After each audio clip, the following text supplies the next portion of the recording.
expliciter l'amitié de Pierre Goursat et du Père Marie-Eugène de l'Enfant Jésus avec Sainte Thérèse de l'Enfant Jésus, c'est montrer comment ils ont été suscités par l'Esprit Saint pour répondre, chacun à sa manière, en fait c'est presque le même, au désir de Dieu de répandre sa miséricorde, c'est-à-dire d'aimer gratuitement. Alors, nous venons de découvrir les liens qui unissaient Pierre à Thérèse. Il me revient maintenant de dire quelques mots sur la grâce thérésienne du Père Marie-Eugène. Elle se résume merveilleusement dans cette confidence du 12 janvier 1967, 2 mois avant sa mort. « J'ai compris la miséricorde. Sainte Thérèse de l'Enfant Jésus en a senti la douceur, moi j'en sens la puissance. » Il faut d'abord parler d'expérience, car il s'agit d'une amitié. Henri Grialou avait environ 13 ans lorsque on lui a donné une petite brochure de rien du tout sur Thérèse. Il s'est mis à la lire et, dit-il, il a été attrapé complètement. Et comme pour beaucoup à cette époque, cette amitié s'est renforcée pendant la Grande Guerre. Thérèse a protégé Henri et ses poilus en écartant les balles. Elle est devenue comme une amie d'enfance et Henri percevait qu'elle voulait qu'il en soit ainsi. Elle voulait m'attraper, me faisait des sourires, elle me donnait tout ce que je lui demandais. Elle lui livrait petit à petit les secrets de son âme. Devenu carme, le Père Marie-Eugène fit la connaissance des sœurs Martin et resta en lien étroit avec le Carmel de Lisieux.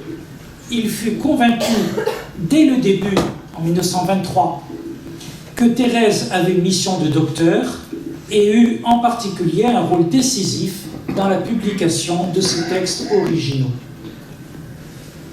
C'est au noviciat des Carmes, en 1923, il a alors 28 ans, que la petite voix est venue éclairer de manière décisive la réponse d'amour que le Père Marie-Eugène donnait à Dieu.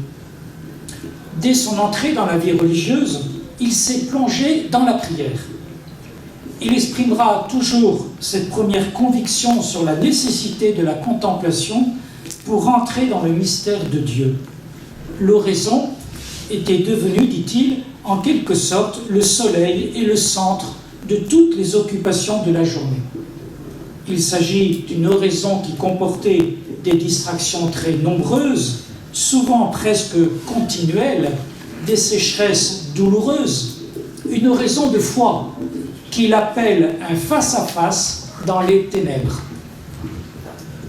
Thérèse a aussi vécu pendant 8 ans cette expérience. Et le Père Marie-Eugène affirme avec conviction que la petite voix ne se comprend et ne s'emprunte que dans le contexte d'une vie d'oraison, d'une attitude contemplative. Ne pas mettre à la base de cette spiritualité un regard constant sur Dieu serait, dit-il, commettre une erreur sur les principes, erreur que rien ne pourrait réparer par la suite. L'oraison donne une science d'amour. Elle communique cette connaissance de connaturalité qui permet de connaître Dieu dans son mystère d'une manière expérimentale. Au bout de 8 années de prière silencieuse, vécue dans la foi et la sécheresse, Thérèse est arrivée à la conviction que Dieu est miséricorde, que son amour miséricordieux désire embraser les âmes, mais que les flots de son infinie tendresse sont comprimés dans son cœur parce que personne ne s'offre pour les recevoir gratuitement. Et elle fait l'offrande d'elle-même à la miséricorde divine, et celle-ci se précipite en son âme pour l'inonder, la pénétrer et la renouveler. Le Père Marie-Eugène a fait la même expérience durant son noviciat et dans les premières années de sa vie religieuse. L'année du noviciat, dit-il, fut l'année des fiançailles, des manifestations de l'Esprit Saint, tout un jeu de flammes, de feu. Et une fois, il a été saisi par l'Esprit d'une façon tellement vigoureuse qu'il a cru en mourir. Il l'a découvert comme amour substantiel. Et c'est dans l'Esprit Saint que désormais, il voyait le Père et le Fils. 35 ans plus tard, il considérait encore cette expérience comme la plus grande grâce de sa vie. On peut dire que le mystère de l'esprit d'amour lui a été révélé. Il dira ensuite dans « Je veux voir Dieu » que l'esprit d'amour est la personne divine dont Thérèse a le plus expérimenté l'action. On comprend alors que le jeune prédicateur de 1923 dit quelque chose de lui-même lorsqu'il décrit l'expérience de Thérèse après son acte d'offrande. Je cite, « L'amour se précipite comme un torrent dans un abîme qui s'ouvrait soudain devant lui. Le choc est violent, Thérèse faillit y succomber. C'est un débordement ineffable, 1 minute, 1 seconde de plus, et mon âme se séparait de mon corps. » Et le Père Marie-Eugène conclut, « C'est lui, l'amour infini que nous voulons. Il est la source d'eau vive, le Dieu vivant, l'amour personnifié et éternel. » Même si l'invasion de la miséricorde dans le cœur de Thérèse, le 14 juin 1895, s'est faite de manière impétueuse, le Père Marie-Eugène est rigoureux du point de vue philologique lorsqu'il affirme que Thérèse a senti la douceur de la miséricorde. Il suffit de parcourir la concordance générale de Thérèse pour constater comment les mots doux, douceur, doucement font partie du vocabulaire thérésien et de son expérience. Dans un autre contexte, notre bienheureux explique que Thérèse est une jeune fille, lui un homme. On comprend, dit-il, qu'on ne fasse pas les mêmes expériences avec la même vigueur. Pour ce qui le concerne, c'est donc avec puissance que le jeune carme expérimente le flot de la miséricorde qui l'envahit. Sainte Thérèse en a senti la douceur, moi j'en sens la puissance. La petite voie ne consiste pas à faire de telles expériences. Le Père Marie-Eugène enseigne que les expériences savoureuses ne font pas partie intégrante de la vie mystique. Mais il est normal que les grands conducteurs d'âme en fassent et sachent les interpréter pour éclairer de manière sûre et appropriée les sentiers de la vie spirituelle que les chrétiens parcourent habituellement dans la nuit de la foi. Unis à la connaissance de connaturalité qui procède de la contemplation quotidienne, ces expériences ont donné au Père Marie-Eugène un sens aigu du désir que Dieu a de se donner. Dans son langage imagé, Thérèse l'appelle un besoin. Le Père Marie-Eugène y voit un trait de la nature divine. Dieu est le bien diffusif de lui-même, dont l'amour trouve son acte le plus parfait dans le don de soi. Ce mystère de don n'est rien d'autre que le mystère trinitaire lui-même, et ce besoin de se donner est également ce qui éclaire la création, la rédemption et l'Église. La puissance de la miséricorde n'est pas seulement l'impétuosité d'une grâce du noviciat, elle est cette force de l'amour divin qui, comme un torrent débordé, veut se répandre sur l'humanité à travers les siècles pour réaliser son dessein.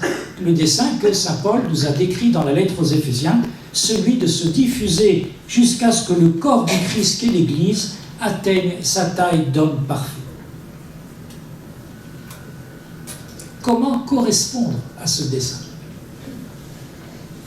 Sainte Thérèse de l'Enfant Jésus a compris que la réponse d'amour que nous devons donner consiste à s'offrir les mains vides à Dieu afin qu'il se donne, non pour récompenser nos mérites, ce qui nous obtiendrait qu'une petite couronne, dit Thérèse, mais pour satisfaire son propre besoin divin de se donner complètement. Thérèse ne veut pas d'autre couronne que son bien-aimé lui-même. Cet amour divin qui se donne totalement en ne répondant à rien d'autre qu'à son propre besoin d'aimer gratuitement, cet amour-là s'appelle miséricorde. Et fidèle à sa grâce thérésienne, Le Père Marie-Eugène commencera donc beaucoup de ses enseignements par la présentation de l'amour qui est en Dieu et qui veut se donner. Il y voit le fondement de tout. La petite voix est la disposition que l'on doit apporter pour recevoir le don de Dieu. Le Père Marie-Eugène a présenté la petite voix avec une grande simplicité. À l'écouter, on découvre qu'elle n'est, à la lumière de Saint Jean de la Croix, que l'exercice des 3 vertus théologales sous l'influence des dons du Saint-Esprit. La foi, j'ai déjà évoqué le rôle de la foi et de la contemplation. Le Père Marie-Eugène a été saisi par la description que Thérèse fait de son oraison dans la parabole du petit oiseau qui conclut le manuscrit B au folio 5. Cette parole de Thérèse, « Jésus, je comprends ton amour pour le petit oiseau parce qu'il ne s'éloigne pas de toi. » Cette parole trouve un écho dans notre bienheureux lorsqu'il confie qu'il lui a fallu parfois être féroce avec lui-même pour maintenir ses 2 heures d'oraison quotidienne à l'intérieur d'une activité débordante. L'amour. L'amour ne se paie que par l'amour, on vient de l'entendre. Thérèse demande l'amour, le double amour des saints. Et il en est de même pour le Père Marie-Eugène. Il confie sa réaction devant les manifestations de l'esprit au noviciat. « Moi, j'étais fou d'amour. Je ne voulais que de l'amour. Je ne demandais que de l'amour. » Il sait que c'est l'attitude de Thérèse et il le dira plus tard. Priez pour demander l'amour. C'est l'unique prière à faire. Sainte Thérèse de l'Enfant Jésus a été géniale en cela. Donnez-moi de l'amour, dit-elle au bon Dieu. Je voudrais m'arrêter plus longuement sur la vertu d'espérance, et c'est là que l'on se retrouve tout à fait entre Père Marie-Eugène et Pierre Goursat, parce qu'elle me semble particulièrement caractéristique autant du Père Marie-Eugène que de Pierre. Et elle fait de nos 2 fondateurs de grands thérésiens. Le noviciat fut pour le Père Marie-Eugène l'occasion d'une découverte décisive. Après avoir vécu des mois de mortification effrayante dans ce contexte dont on a parlé ce matin, il reconnaît qu'il n'était, au bout d'1 an, pas mort, mais enfin presque un peu. C'est alors qu'il est tombé sur une petite brochure en images qui explique ce qu'est la petite voix. Thérèse a aussi essayé à sa mesure la voie de la mortification extraordinaire. Non seulement cette méthode, dit le Père Marie-Eugène, manque de bon sens, mais elle peut entretenir l'orgueil d'une activité ascétique qui conduit, dit-il, à se croire presque un as. On agit pour Dieu justice, selon des initiatives toutes personnelles, et on lui présente le compte de nos actions afin qu'il nous récompense. Il en est bien assis. Souvent, au début de la vie spirituelle, dans ce que Thérèse d'Avila appelle les 3 premières demeures, le Père Marie-Eugène appelle cela la spiritualité du donnant-donnant. Thérèse de l'Enfant Jésus, au contraire, base son ascèse sur le principe de la miséricorde de Dieu. Il s'agit, dit le Père Marie-Eugène, beaucoup moins d'offrir des actes méritoires qui apaisent cette justice que de devenir un vase récepteur de la miséricorde. Alors, puisque la miséricorde trouve sa joie à se donner gratuitement, et c'est ça, la clé, c'est la gratuité, Thérèse se présente à Dieu les mains vides. Ce qui plaît au bon Dieu, dit-elle, c'est de me voir aimer ma petitesse et ma pauvreté. C'est l'espérance aveugle que j'ai en sa miséricorde. Voilà mon seul trésor. On n'a jamais trop de confiance envers le bon Dieu, si puissant et si miséricordieux. On obtient de lui tout autant qu'on en espère. Et la phrase clé que le Père Marie-Eugène cite souvent et qui a déjà été citée par Francis, comprenez que pour aimer Dieu, être sa victime d'amour, plus on est faible, sans désir, ni vertu, plus on est propre aux opérations de cet amour consumant et transformant.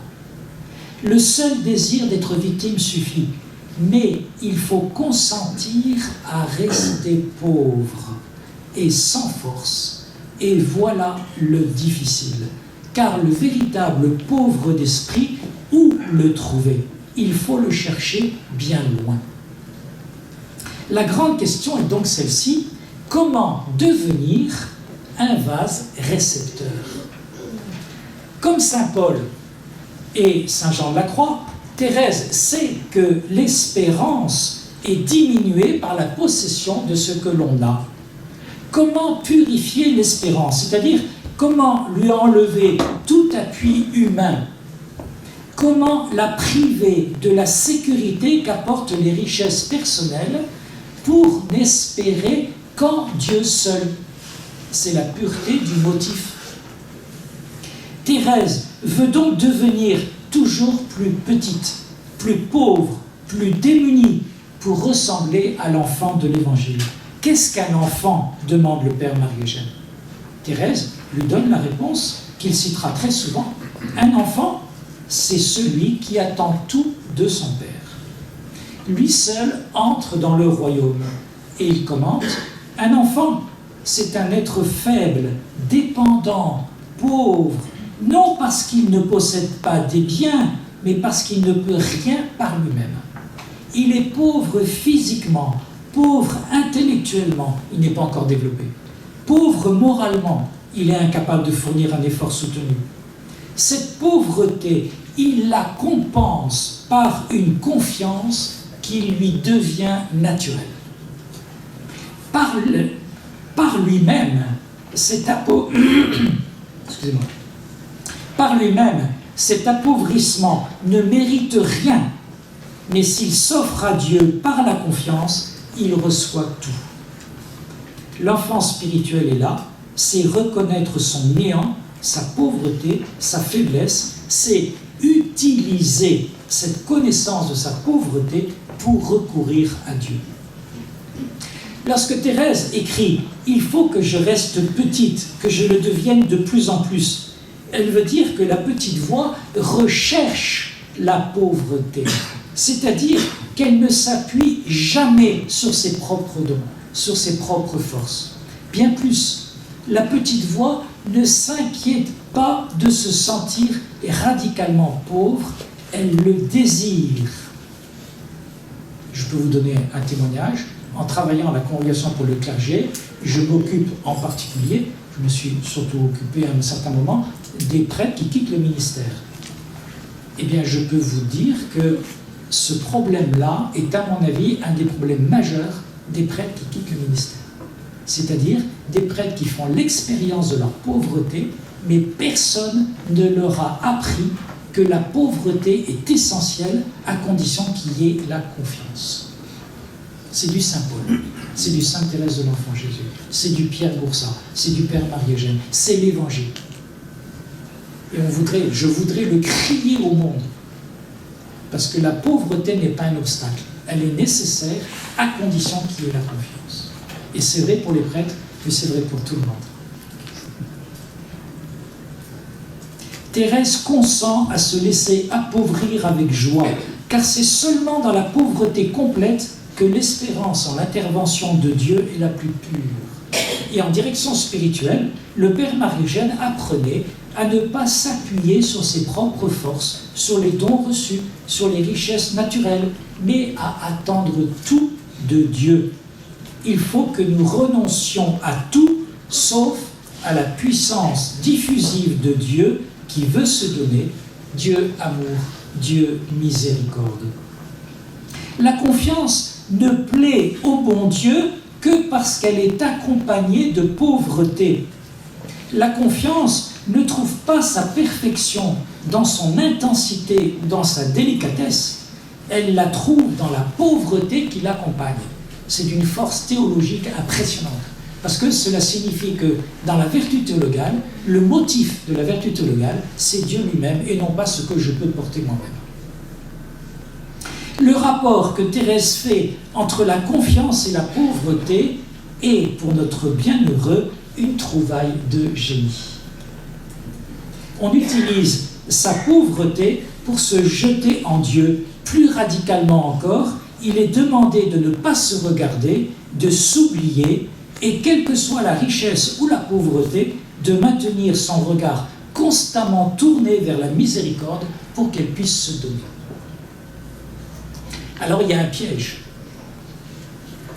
Comme Thérèse elle-même, le père Marie-Eugène signale que la petite voix est tout le contraire du quiétisme ou de la paresse. Je suis pauvre, je suis pauvre, je suis pauvre. Il rappelle la parabole thérésienne bien connue, le petit enfant, ça nous a été cité, qui ne sait pas monter un escalier, appelle sa maman pour qu'elle le prenne dans ses bras et l'emmène à l'étage. Mais le petit enfant doit lever son petit pied pour essayer de gravir la première marche. Il sait qu'il n'y arrivera pas tout seul, mais il montre ainsi sa bonne volonté. L'amour se prouve par les œuvres, dit Thérèse. Le sentiment de la pauvreté ne doit pas paralyser. Il faut agir dans la confiance que Dieu donnera la grâce, la force, la lumière pour avancer et réaliser l'œuvre à accomplir. La collaboration de l'apôtre demande aussi qu'il soit le mieux préparé possible. Parce que sinon, moi je crois en la miséricorde, donc je suis prêtre, je ne prépare pas mes homélies. Et le pape François dit, celui qui ne prépare pas ses homélies est irresponsable et un autre nom. C'est tout à fait, c'est une force incroyable. Celui qui ne prépare pas ses homélies est irresponsable et je sais quoi. Donc, être le mieux préparé possible. Car si Dieu fait tout dans l'enfance spirituelle, il utilise son tempérament, ses dons, ses qualités, ses richesses, sa grâce, de même que l'électricité devient lumière, mouvement ou chaleur selon qu'elle passe dans une lampe, dans un moteur ou dans un radiateur. Et si la lampe a une capacité plus grande, l'électricité éclairera davantage. Cependant, ces instruments sont inefficaces sans l'électricité. L'expérience de la transcendance de Dieu permet de comprendre que nos dons naturels et même surnaturels sont nécessaires, mais bien peu de choses devant la puissance de l'intervention de Dieu.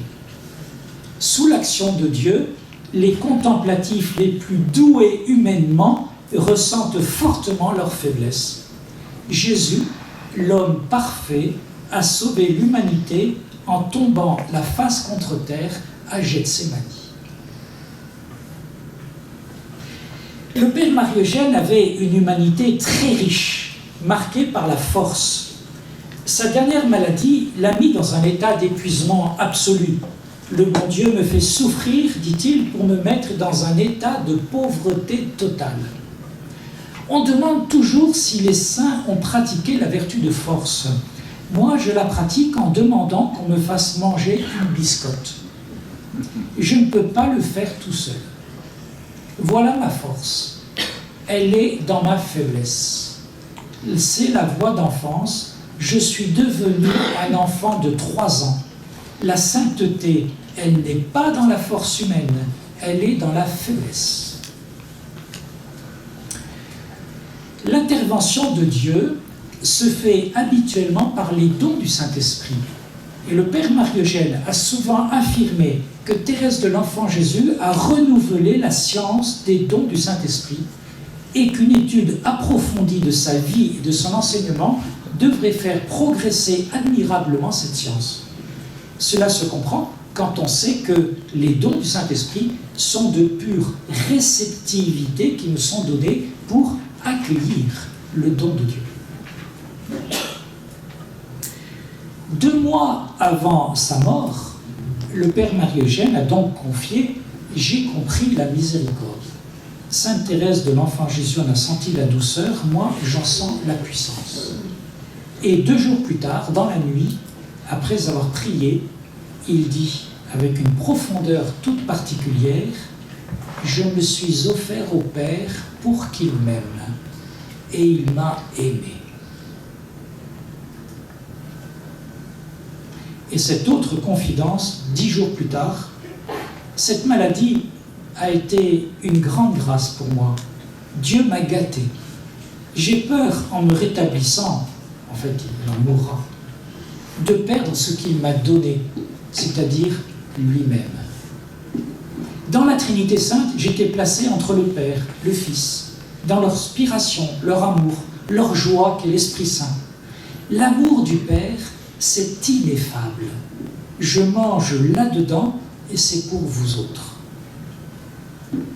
Guy Gaucher écrivait « Il nous semble désormais acquis qu'il faille mettre le Père Marie-Eugène de l'Enfant Jésus parmi les disciples les plus importants de sainte Thérèse de Lisieux au XXe siècle et dans les temps à venir, avec toute la légion des petites âmes que Thérèse a suscitées, avec Pierre, avec tant d'autres qu'on a cités ce matin, le Père Marie-Eugène partage la mission de Thérèse, qui est, dit-il, une effusion de l'amour divin dans les âmes sous la forme que le bon Dieu désire pour notre époque, c'est-à-dire la miséricorde dans la petitesse et dans la pauvreté.